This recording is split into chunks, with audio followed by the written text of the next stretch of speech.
Hey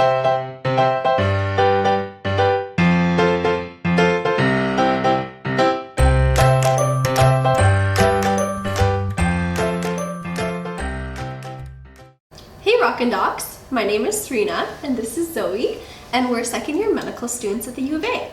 And today we'll be teaching you how to make a thinking cap while we learn about the human brain. If you have any questions or comments throughout this, please get an adult to leave a comment below or send us a quick email, which will be in the description. Let's get started, Rockin' Docs. Before we get started on creating our thinking cap, let's learn more about the brain. So the brain is the control center for our body, and it's in charge of everything we think and do.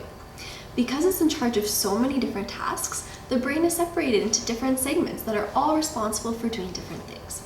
One part of your brain helps you talk to your friends, while the other part of the brain tells you what your favorite color is. Pretty cool, hey? Yeah. So this is a Play-Doh model of the side of the brain, and it's actually known as the cerebrum. So it's the largest part of the brain, and it's responsible for a bunch of different activities, controlling our 5 senses. It helps us make decisions. This is more of the thinking part of the brain rather than the doing part of the brain. And because it's so big, it's actually split into 4 different lobes: the frontal lobe, the parietal lobe, the temporal lobe, and the occipital lobe. So this is a little model of the different lobes of the brain. The frontal lobe here, this is the bigger part of the cerebrum, and it's in charge of stuff like your thinking, your memory, and helping you make decisions. And then you have the parietal lobe. This is the part that allows you to have your senses, to tell something's hot or cold, and to move your body. The occipital lobe, this is the back part of your brain, and it helps with your vision to allow you to see. And then the temporal part of your brain is on the side, close to your ears, and it helps you with hearing and with your speech. Let's run through an example of how all the different lobes of the brain work together. If I wanted to pass Zoe, this little birdie here, my frontal lobe would help me think about how I wanted to throw this bird to her, while my parietal lobe would help my body get ready in order to throw the birdie into her arms. My temporal lobe would help me hear Zoe if she's talking to me while I'm going to throw the ball to her, while my occipital lobe would help me see the birdie and see Zoe so I can throw it to her. Are you ready? Yeah! Now we're gonna make our own models of the brain, and we're gonna decorate them how we see fit. And the best part about these is you can wear them.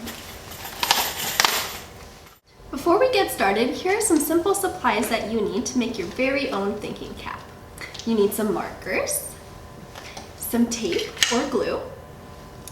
You need construction paper, any color that you want, and any kind of decorations. We have these beans, stickers, feathers, whatever you would like to decorate your own thinking cap. And then scissors as well. So we're gonna start by taking a piece of construction paper and making an outline of the brain on it. You're going to use this with another piece of construction paper so that you cut out 2 separate outlines of the brain. When it's done and they're cut out, it should look like something like this.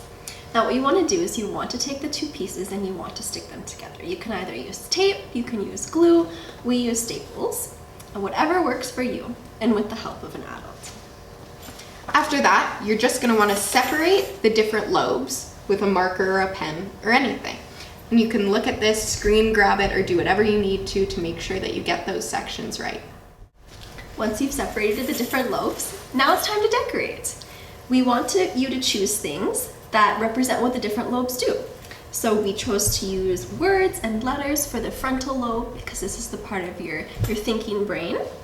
We used bells for the temporal lobe because this is the part of your brain that helps you hear. We used googly eyes for the occipital lobe because this is the part of the brain that allows you to see. And then we used feathers and fun textured flowers for the parietal lobe because it allows you to feel things. You can decorate it however you want with whatever you have around the house. And that's it. Now you have your very own thinking cap. Thank you guys so much for tuning in to another Rockin' Docs video. We love having you here learning with us. Please make sure you remember to fill out the short quiz that will be linked below to be entered in for some awesome prizes. And feel free to attach a photo of your own thinking cap so we can take a look at it.